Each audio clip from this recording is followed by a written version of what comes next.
Good morning વિદ્યાર્થી મિત્રો, how are you? Fine ને? આજે આપણે અભ્યાસ કરીશું અસંયોગી જનન એટલે કે એપોમેક્સિસ. અસંયોગી જનન અને બહુભ્રૂણતા એટલે કે એપોમેક્સિસ અને પોલીએમ્બ્રીયોજેની. હવે આપણે જોઈએ કે સૌ પ્રથમ તો અસંયોગી જનન એટલે શું, કેને કહે છે અસંયોગી જનન.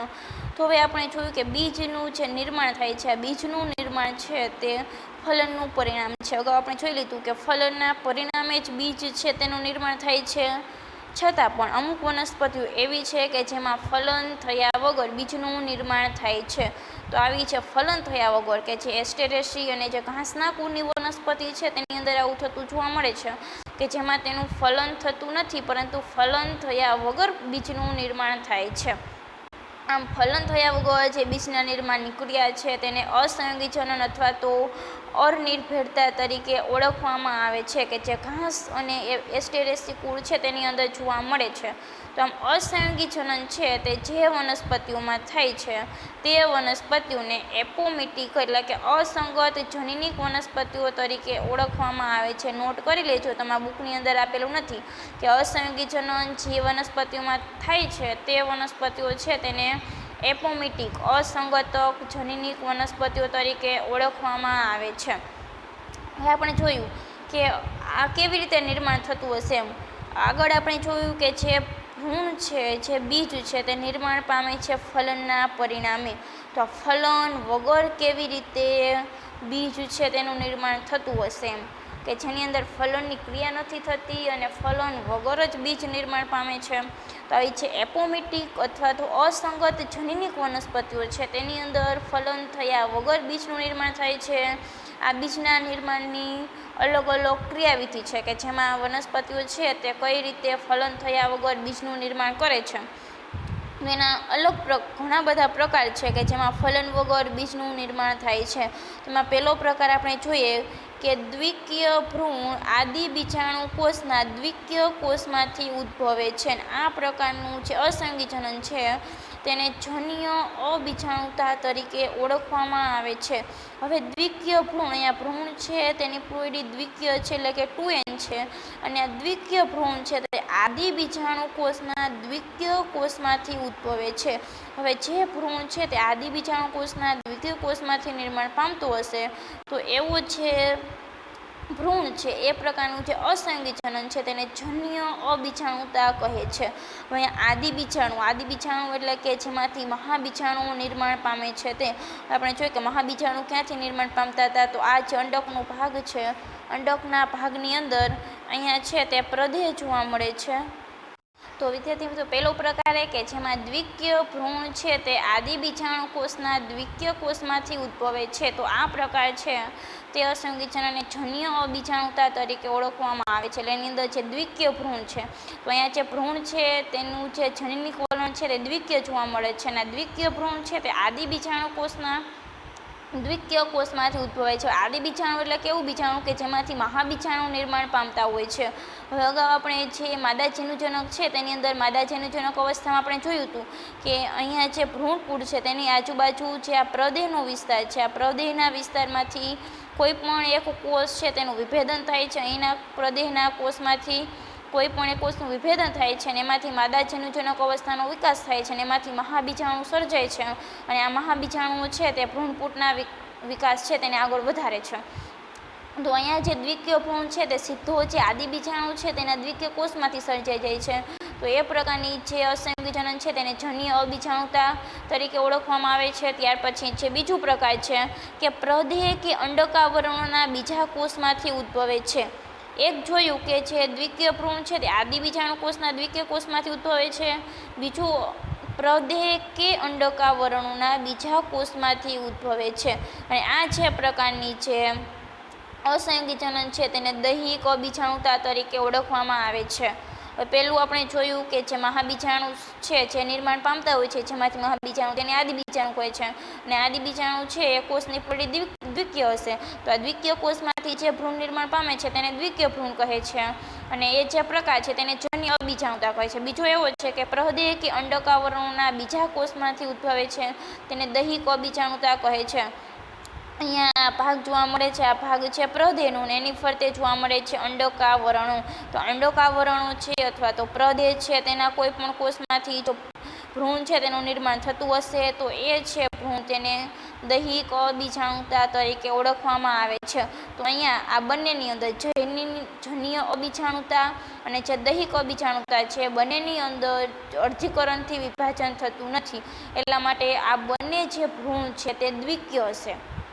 જનીય અબીજાણુતા અને દૈહિક અબીજાણુતા આ બંને ભ્રૂણ છે તેનું જનીનિક વલણ દ્વિકીય હશે. તે બંનેની પોયડી છે તે 2n હશે, કારણ કે જનીય અબીજાણુતા અને દૈહિક અબીજાણુતા છે તેની અંદર અર્ધીકરણ થતું નથી. કે જનીય અબીજાણુતા છે તે ડાયરેક્ટ આદિ બીજાણુમાંથી નિર્માણ પામે છે, અને જે દૈહિક અબીજાણુ છે તે પ્રદેહ કે અંડકાવરણોના કોષમાંથી નિર્માણ પામે છે.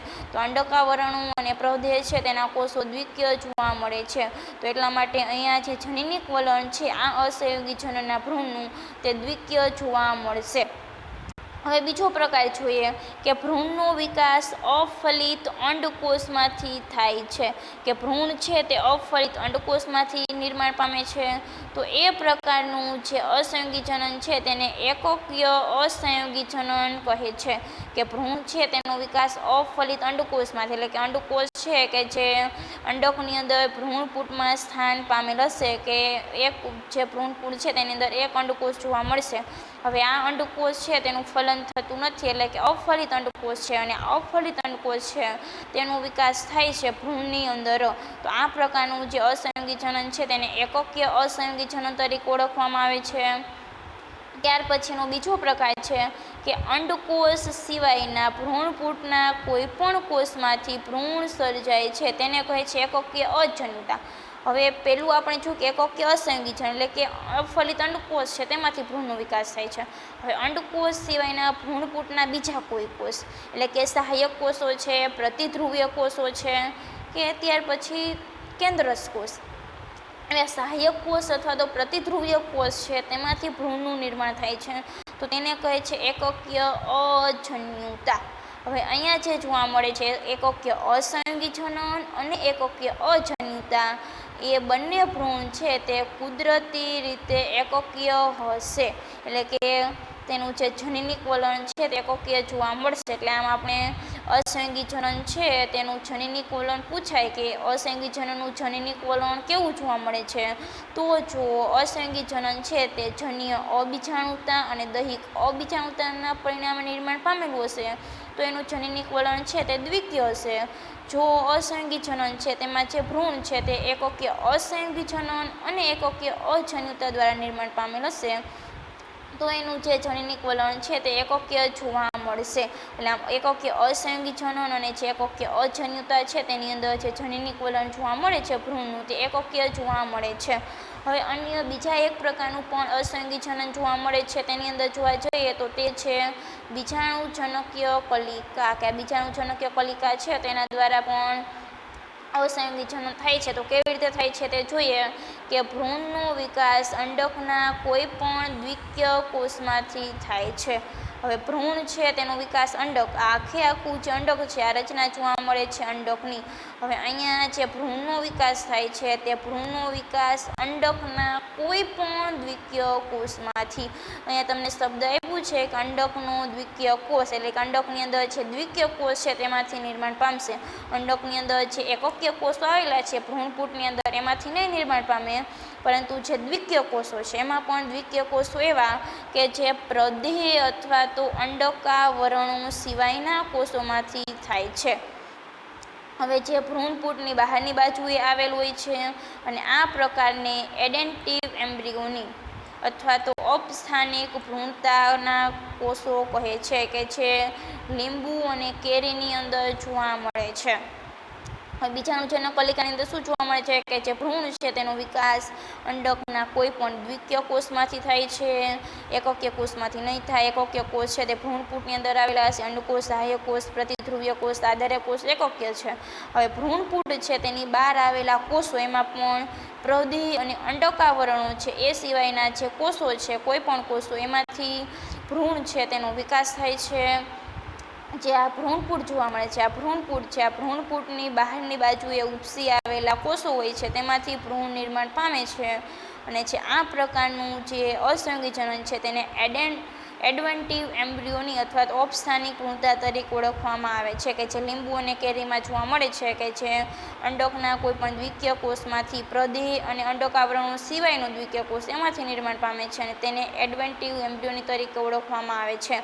આમ અસંયોગી જનન છે તે એક અલિંગી સ્વરૂપે થાય છે, જેમાં લિંગી પ્રજનનની નકલ કરવામાં આવે છે, જેમાં ફલન વગર બીજનું નિર્માણ થાય છે. તો એની અંદર જોઈએ તો જે જાતિઓની અંદર અસંયોગી જનન થાય છે તેવી વનસ્પતિઓને એપોમિટિક એટલે કે અસંગત જનીનિક વનસ્પતિઓ કહે છે. આમ બીજ નિર્માણ છે તે ઘણા પ્રકારે થતું જોવા મળે છે.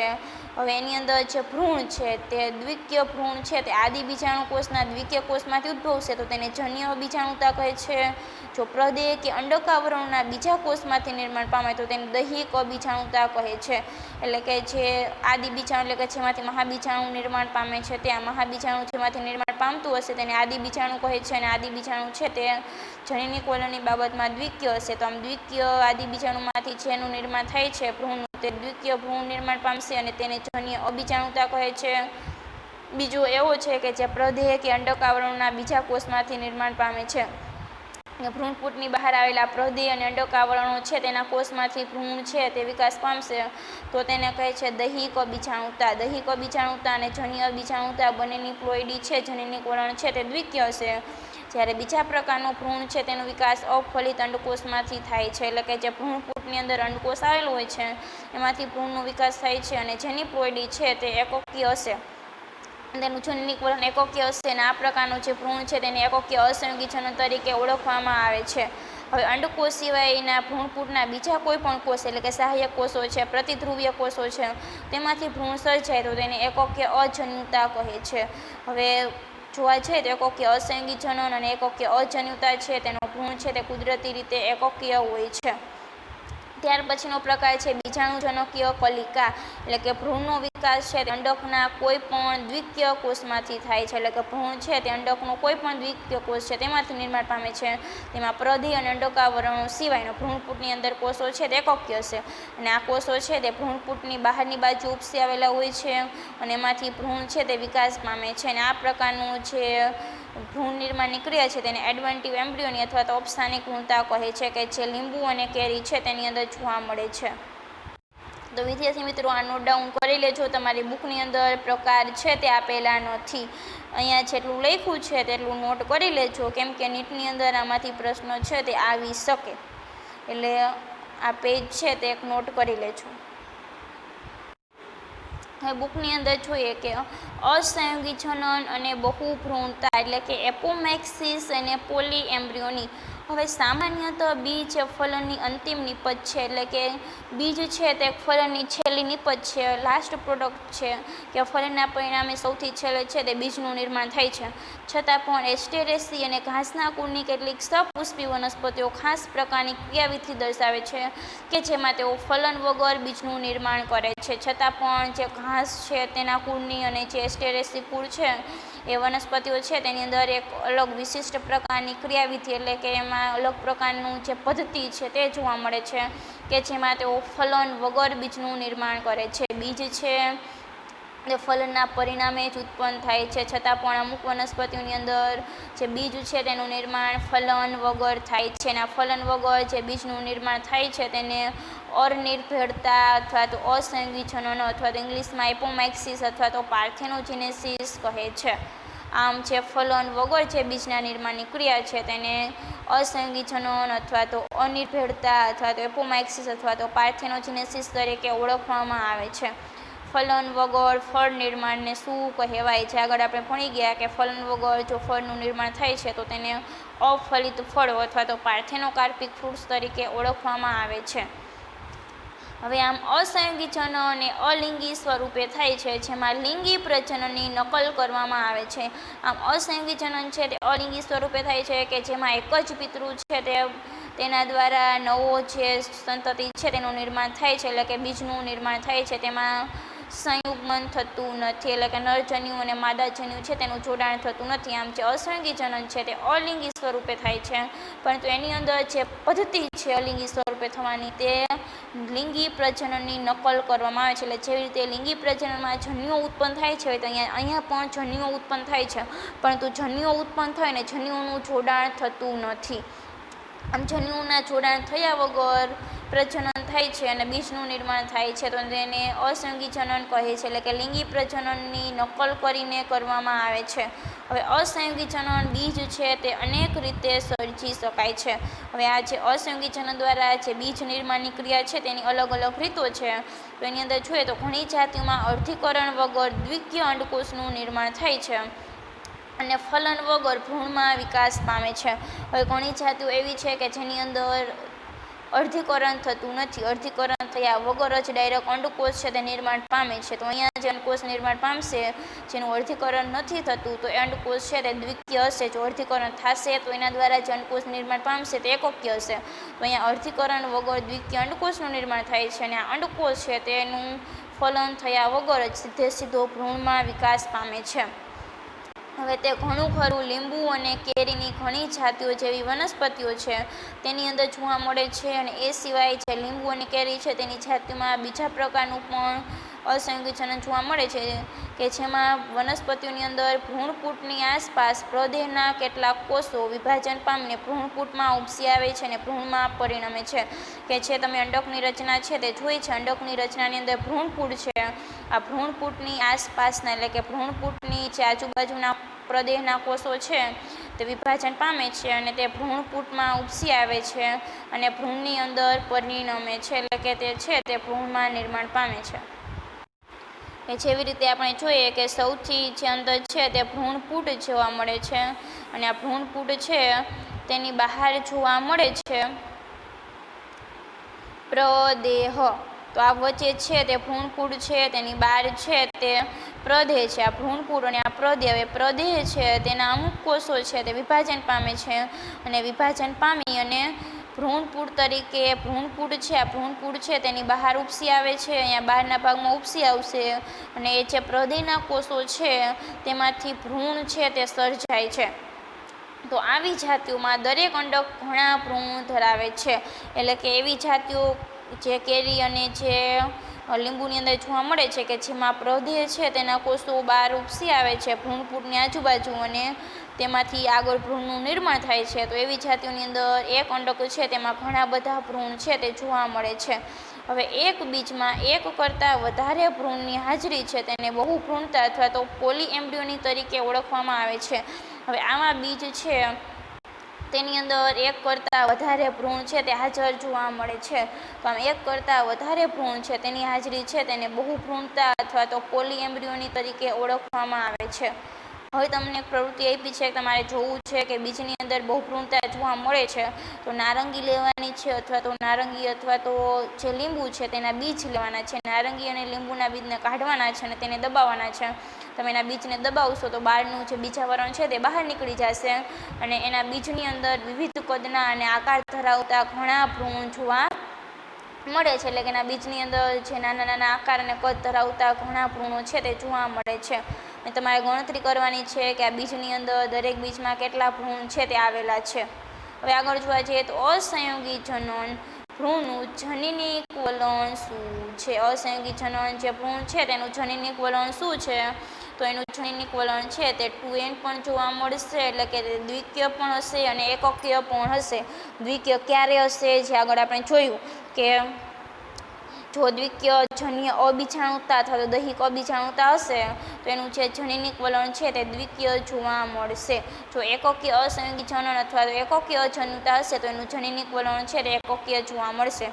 શું તેમને પ્રતિકૃતિ કહી શકાય? એટલે કે તેમને છે તે આપણે એકબીજાના ક્લોન કહી શકીએ? તો હા, તેમને પ્રતિકૃતિ કહી શકાય. કારણ કે અહીંયા જે અસંયોગી જનન દ્વારા જે બીજનું નિર્માણ થાય છે તે બીજમાંથી જે સંતતિ નિર્માણ પામશે તે સંતતિ આબેહૂબ તેના પિતૃઓ જેવી જ હશે. કારણ કે અહીંયા એક જ પિતૃ ભાગ લે છે બીજ નિર્માણની ક્રિયામાં. આમ એક જ પિતૃ જો પ્રજનનની ક્રિયામાં ભાગ લેતું હશે તો એના દ્વારા જે સંતતિ નિર્માણ પામે છે તે આબેહૂબ તેના પિતૃઓ જેવી જ હશે. તો અહીંયા આપણે તેને એકાબીજાની પ્રતિકૃતિ એટલે કે ક્લોન કહી શકશું કેમ કે તેનું જે જનીનિક બંધારણ છે તે એના પિતૃઓ જેવું જ હશે. હવે હવે આપણે જોઈએ કે જે આ અસહયોગી જનન છે તેનાથી શું આપણને લાભ થાય છે. અસહયોગી જનનનું મહત્ત્વ, એટલે અસહયોગી જનન એટલે કે જેની અંદર અલિંગી સ્વરૂપે થાય છે, લિંગી પ્રજનનની નકલ કરવામાં આવે છે, ફલન થયા વગર બીજનું નિર્માણ થાય છે, અને બહુભ્રૂણતા પોલી એમ્બ્રિયોન એટલે કે એવું કે જેની અંદર એક બીજમાં ઘણા બધા ભ્રૂણ હાજર હોય, અને જ્યાં ઘણા બધા ભ્રૂણ હાજર છે તે અંડકોષ સિવાયના જે ભ્રૂણપૂટના કોષો છે તે અને બીજા કોષો એટલે કે ભ્રૂણપૂટ સિવાયના કોષ એટલે કે સહાયક કોષો છે, પ્રતિધ્રુવીય કોષો છે અને પ્રદેહના કોષ, એમાંથી વધારાનો ભ્રૂણ સર્જાય છે. વધારાનો ભ્રૂણ સર્જાશે એટલે કે બીજની અંદર એક કરતાં વધારે ભ્રૂણ હાજર હશે તો એને બહુભ્રૂણતા તરીકે ઓળખવામાં આવે છે, કે જે લીંબુ છે, નારંગી છે, કેરી છે એની અંદર જોવા મળે છે. અને જ્યાં બહુભ્રૂણતા છે તેનું મહત્ત્વ બાગાયતી વિદ્યામાં વધારે છે. બાગાયતી વિદ્યા એટલે કે જે બગીચાઓ બનાવે છે, જે ફળના બગીચા હોય છે તેની અંદર જે બહુભ્રૂણતા છે તેનું મહત્ત્વ વધારે જોવા મળે છે. કારણ એ કે દરેક ભ્રૂણ છે તેમાંથી અલગ અલગ સંતતિ છે તેનું નિર્માણ કરી શકાય છે. આમ એક બીજની અંદર વધારે પ્રમાણમાં ભ્રૂણ હશે તો જેટલા ભ્રૂણ હશે એટલા છોડ છે તે ઉછેરી શકાય છે. એટલા માટે તેનું જે બાગાયતી વિદ્યા છે તેમાં મહત્ત્વ અગત્યનું છે. નોટ કરી લેજો કે બહુભ્રૂણતાનું મહત્ત્વ છે તે બાગાયતી ખેતીની અંદર, બાગાયતી જે વિદ્યા છે તેમાં વધારે જોવા મળે છે. હવે આપણે જોઈએ એના લાભો અસહયોગી જનનના, કે આપણા ખોરાક અને શાકભાજીની કેટલીક સંકર જાતો છે તે વિશિષ્ટ રીતે ઉગાડવામાં આવે છે, એટલે કે હાઇબ્રિડ બિયારણો. હવે આપણે જે ખોરાક તરીકે અને શાકભાજી તરીકે જે જાતિઓ ઉગાડીએ છીએ તે જાતિઓ છે તે સંકર જાત છે તે આપણે ઉગાડીએ છીએ, એટલે કે હાઇબ્રિડ વેરાયટી. હવે હાઇબ્રિડ અથવા તો સંકર જાત એટલે કે એવી જાત કે જેની અંદર બે અલગ અલગ જાત છે તેનું સંકર કરી અને એક જાત બનાવવામાં આવેલી હોય છે તો એને સંકર જાત કહે છે. હવે આ સંકર જાત છે તેનાથી ઉત્પાદકતા ઘણી ઊંચી જાય છે.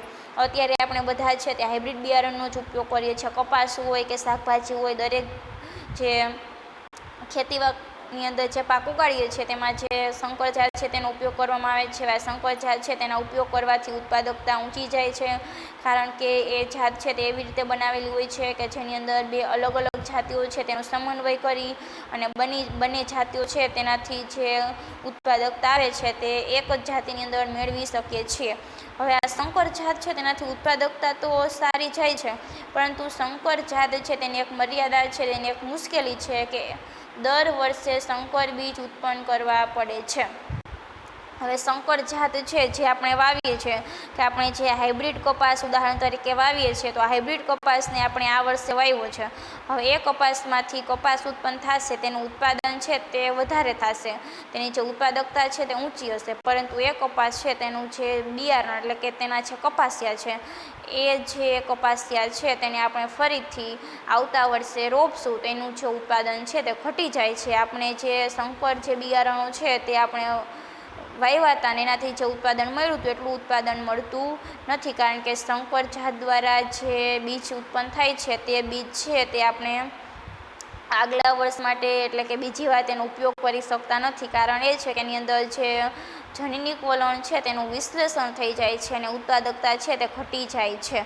તો હવે આ એની એક મુશ્કેલી છે કે આપણે દર વર્ષે આવા બીજ છે તે ઉત્પન્ન કરવા પડે છે અને ખેડૂતો છે તેના માટે કોસ્ટલી પણ પડે છે, એટલે કે મોંઘા પણ પડે છે. તો હવે સંકર જાતમાંથી મેળવેલ બીજ છે તેને ઉગાડવામાં આવે તો સંતતિમાં લક્ષણોનું વિશ્લેષણ થઈ જતાં સંકર જાતના લક્ષણો છોડવાતા નથી. નોંધ કરી લેજો કે જો સંકર જાત છે તેને આપણે વાવીએ છીએ અને એમાંથી જે બીજ ઉત્પન્ન થાય છે તે બીજ છે તેને ઉગાડવામાં આવે તો હવે જેની જે નવી સંતતિ ઉત્પન્ન થશે તે સંકર જાત જેવી નહીં હોય, કારણ કે તેના અંદર જે લક્ષણો છે તે વિશ્લેષણ થઈ જાય છે, એટલે કે એના લક્ષણો છે તે છૂટા પડી જાય છે.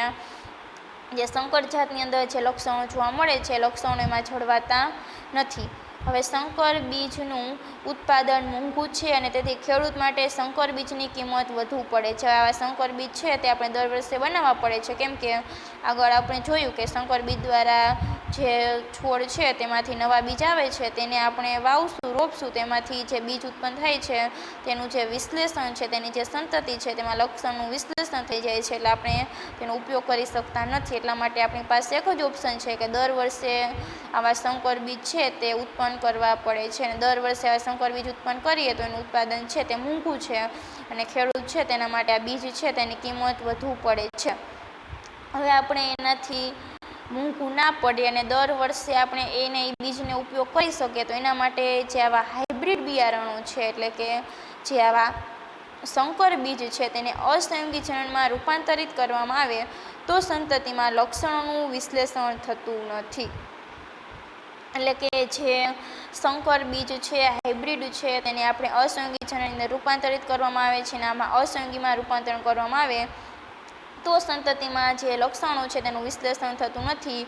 તેના દ્વારા લક્ષણો છે તે છોડવાઈ રહે છે, કેમ કે અસંયોગી જનન છે તે અલિંગી સ્વરૂપે થાય છે. અલિંગી સ્વરૂપે થશે એટલે એના પિતૃઓ જેવા જ લક્ષણો જોવા મળશે. એટલા માટે આવા હાઇબ્રિડ છે તેને અસંયોગીમાં રૂપાંતરણ કરવામાં આવે છે કે જેનાથી સંતતિમાં લક્ષણો છે તેનું વિશ્લેષણ નહીં થાય અને એ જ બીજ છે તેને આપણે બીજી વાર ઉપયોગ કરશું તો પણ એના જે પિતૃઓ છે તેના જેવા જ એમાં લક્ષણો જોવા મળશે. આવું કરીએ તો એનાથી ખેડૂતો છે તે વર્ષોના વર્ષ સુધી સંકર પાક એટલે કે હાઇબ્રિડ પાક મેળવી શકે છે અને દર વર્ષે સંકર બીજ ખરીદવાની જરૂર રહેતી નથી. એટલે આમ કરશું કે હાઇબ્રિડ છે તેને અસંયોગીની અંદર રૂપાંતરિત કરશું તો જે ખેડૂત છે તે વર્ષોના વર્ષ સુધી તે બીજ છે તેનો ઉપયોગ કરી અને એમાંથી સંકર પાક છે તે મેળવી શકશે અને જે આપણે દર વર્ષે જે નવા સંકર બીજ ખરીદવાની અને ઉત્પન્ન કરવાની જે જરૂર રહે છે તે જરૂર રહેતી નથી. આમ સંકર બીજ ઔદ્યોગિક એકમોમાં અસંયોગી જનનના મહત્વને કારણે વિશ્વભરની પ્રયોગશાળામાં થઈ રહ્યા છે અને અસંયોગી જનનની જનનિકતા સમજવા અને અસંયોગી જનનનું સંકર જાતમાં વહન સમજવા માટે સક્રિય સંશોધનો થઈ રહ્યા છે.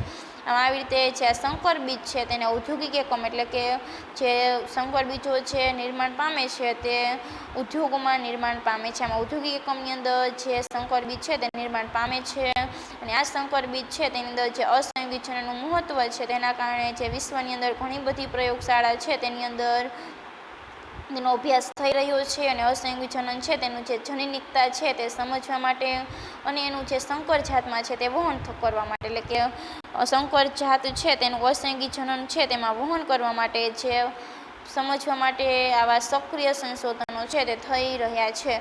તો આમ છે તે મુખ્ય લાભ છે અસંયોગી જનનનો કે અસંયોગી જનન છે તેની અંદર જોવા જઈએ તો તેમાં પિતૃઓ છે તેના લક્ષણો જળવાઈ રહે છે, કેમ કે તે અલિંગી સ્વરૂપે થાય છે. અલિંગી સ્વરૂપે થાય છે એટલે એની અંદર જે જનનિક વલણ છે તેના પિતૃઓ જેવું જ હશે, તેના પિતૃઓની આબેહૂબ પ્રતિકૃતિ જ હશે, તેના પિતૃઓના ક્લોન જ હશે. તો એના કારણે શું થશે કે એના પિતૃઓમાં જેવા લક્ષણો હશે એવા જ લક્ષણો તેની સંતતિમાં આવશે. તો આપણે જે હાઇબ્રિડ બિયારણનો ઉપયોગ કરીએ છીએ, સંકર જાતનો ઉપયોગ કરીએ છીએ તો એ જે બીજ છે તેને આપણે ઉત્પાદકતા તો વધારે આપે છે, તેમાંથી જે છોડ વિકાસ પામે છે, પાક વિકાસ પામે છે તે, પરંતુ એની એક મુશ્કેલી એ છે કે આ સંકર જાતો છે તેને આપણે દર વર્ષે તેના બીજ છે તે ઉત્પન્ન કરવા પડે છે. કારણ એ છે કે જો સંકર જાતને આપણે રોપીએ અને એમાંથી જે બીજ છે તેનું નિર્માણ થાય ને એ બીજને આપણે ઉગાડવામાં આવીએ તેની અંદર જે સંતતિ છે તેની અંદર સંકર લક્ષણો જોવા મળતા નથી, કારણ કે તેના જે લક્ષણો છે તેનું વિશ્લેષણ થઈ જાય છે, લક્ષણો છે તે છૂટા થઈ જાય છે અને આવી રીતે તેના સંકર લક્ષણો છે તે નથી જળવાતા. એટલા માટે આ સંકર બીજ છે તેનું ઉત્પાદન મોંઘું પડે છે અને એનાથી ખેડૂતો છે તેને ખરીદવામાં પણ કોસ્ટલી રહે છે. તો હવે એના સામે એક ઓપ્શન છે કે આવા જે હાઇબ્રિડ બિયારણો છે, સંકર જે જાતો છે તેનું અસંયોગી જનનમાં રૂપાંતરણ કરવામાં આવે છે. આવું કરવાથી જે સંતતિ છે તેની અંદર લક્ષણોનું વિશ્લેષણ થતું નથી. લક્ષણોનું વિશ્લેષણ નહીં થાય તો એના કારણે ખેડૂત છે તે વર્ષોના વર્ષ સુધી એ પાક છે તેને ઉગાડી શકે છે અને એના બીજ છે તે આવશે તો ફરી પાછા આવતા વર્ષે એ બીજ છે તેમાંથી પાક લઈ શકશે.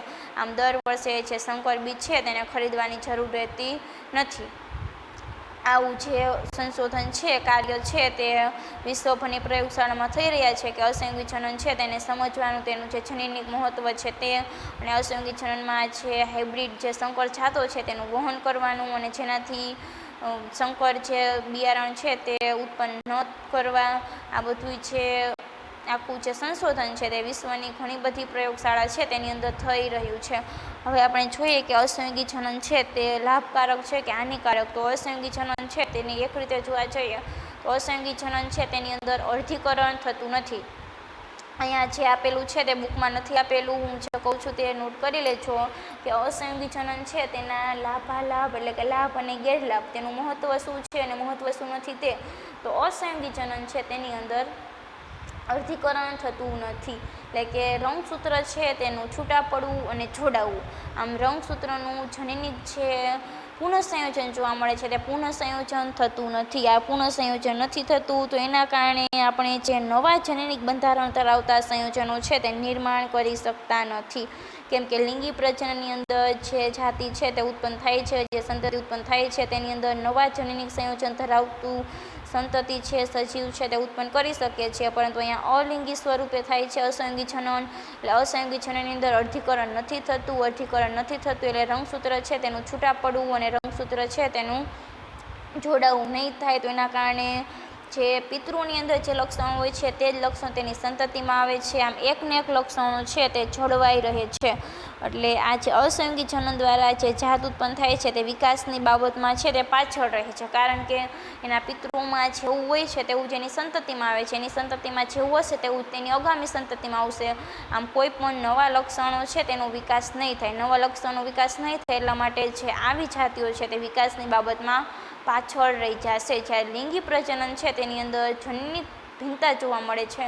તો એના કારણે છે લિંગી પ્રજનન દ્વારા જે જાતિ ઉત્પન્ન થાય છે તે વિકાસની બાબતમાં આગળ હોય છે અને જેના કારણે તે નવા વસવાટની અંદર રહેવા માટે અનુકૂલન સાધી શકશે.